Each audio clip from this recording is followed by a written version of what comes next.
This video is going to be purely informational, so I'm not going to bother with an intro, and we're just going to get straight into the information you guys want to know. Starting off, we'll just quickly go over all the cards that are being added, changed, and removed from advanced content. There are 5 new spells coming into the game, which I'll put on screen now. For players wondering where you obtain these cards, they can be found from Gold Key bosses Takanobu and Lambent Fire. The Fire Ice Death spell will be given to you by Takanobu and Mushu, whereas the Myth and Balance spell come from Lambent Fire and Avalon. Speaking of spells, for anyone wanting to participate in PvP, you should know all types of stuns will be banned. This includes a very special card, which has been causing turmoil within the arena, Myth Banshee. This specific TC is cheap and only accessible via packs, so getting access to this card wasn't only difficult, but also unfair for those whom had access to it. Now, you no longer need to worry about one more unfair card being in the PvP arena. And to add on to this, all the regular AoEs like Stormlord Pathé, Fire Dragon, Humongo Frog, and so on will be banned in advanced content. If, for whatever reason, you are in a need for an AoE in advanced content, you'll need to consider looking into the divide paths or spells for multi-targeting. Fortunately for us, they have also made it so divides can now crit, and were previously broken. But I think most players don't rely on the crit anyway. And the last thing I'll mention regarding card changes is the upcoming changes to Thundersnake, Dark Sprite, and Bloodbat. All of these spells will be gambiting a hanging effect based on their school identity to create a chromatic buff, or a debuff, specifically in Dark Sprite's case. Now that we have covered the card changes, let's briefly go over the new gear templates, the raid gear, if it's worth obtaining, and what could happen in the upcoming weeks of Test Realm.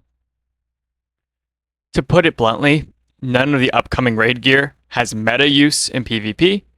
It has very minimal use for PvE. If you possess the Nullity Robe from the previous raid, just know the upgrades are so marginal that you won't even need to bother raiding. Definitely try the raid, for the challenge, for the fun of it, but don't bother chasing for the gear unless you want to truly hard min-max all your stats. On that note, I want to quickly mention there will be a new World Elixirs coming out after this test round. This includes a World Elixir for Safaria, for Avalon, and Azteca. Unfortunately, we'll have to wait and see the official prices for these elixirs. And yes, we're still waiting for the Chrysalis Elixir to come out. In addition, Test Realm added a new purchase-related option for raids, which include purchasing raid keys, Azoth, and so on. I will say this now, for anyone that is tempted to purchase these raid keys in the future, just don't do it, or at least wait for the price to change if it does.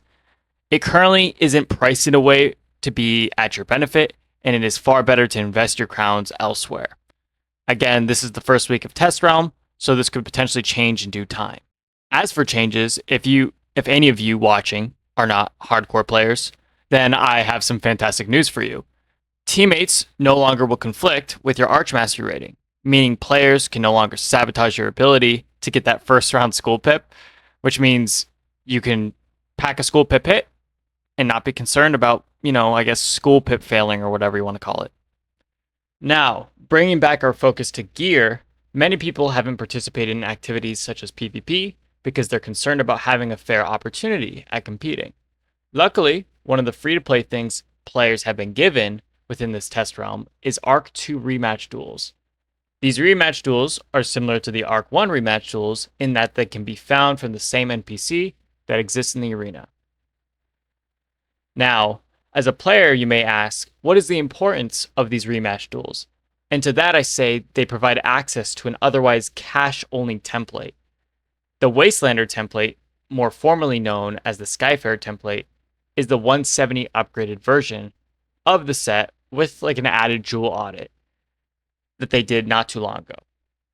Now, you might find some pieces of gear having new jewel slots because of this, so I highly suggest looking up the gear set beforehand and just before you spend any time farming for the gear in general. Now, for the Arc 2 Rematch Duels, you have to fight all the major bosses from previous worlds, including, but not limited to, Pendragon, Morganth, Snaketail, and so on. Now, you fight each of these bosses individually, and they all drop their own individual pieces of gear. I've not looked into the details of what boss drops what piece, but just keep that in mind. It functions very much like the previous system. One last thing, I highly recommend players to farm the hat for PvE and advanced content. And the robe is another recommendation from me for PvE if you want shads and extra pip chance. Anyway, moving on. There has been some discussion regarding a third new free-to-play template, which was originally intended for PvP. But to be frank, no school is using this gear template for PvP except maybe Storm. In all honesty, this gear set is more of a PvE set than anything else. This does not serve as a viable replacement to the Crying Sky raid gear. Now, despite what I had just stated previously, there are some pieces like the wand and dex which are very good, if not almost needed, for min-maxing PvP. The wand, pretty good replacement for the Shibalba wand from the Crying Sky raid. But the dex, now the dex are a big game changer. Highly recommend farming. Doesn't matter what school you are. Highly suggest getting it. On one final note for you PvP players out there, if you currently participate or want to participate in Grandmaster or Exalted PvP, just know they are finally introducing pins on gear for your level bracket. I'll display the Grand gear and stuff on screen, and I'll provide a picture of some of the Exalted gear later on. That being said, do know the devs have talked about this gear and it being altered in some way this coming week. So what you're seeing on screen isn't a permanent thing. So if you have problems, just wait till next week. But for now, this is what we were shown. Alrighty, for the rest of this video, I don't want to harp too much longer about all the changes. If I did miss anything, you can always check the test room notes for yourself. And I'll leave a link under the video if you want to check that out. I'm mostly just going to display images, either containing new Beastmoon forms, gear templates, kiosk improvements, and so on. I also do want to add, drains will be getting nerfed in the next big update, like as in the update after this one. Apparently there are also like several bug fixes that were made. You can always check that out, like I said. And I've heard a bit about, just some updates coming to tournaments, of which I'll likely talk more about this coming week. It'll probably be in another video or something like that. Let's see. Thank you guys so much for watching today's video. If you did enjoy it, don't forget to hit the like button and subscribe for more content. The usual. The support does help. I would like to know, though, if you guys want me to do more videos like this where I cover topics about, stuff in Test Realm, news, more information about how the game is developing and whatnot. Or maybe you want me to talk more about my personal experiences and insights. But, just let me know in the comments below. I'll take a look, and if you guys have any suggestions or you want me to change something up, I'll give it a go. Thanks again for watching, and take care.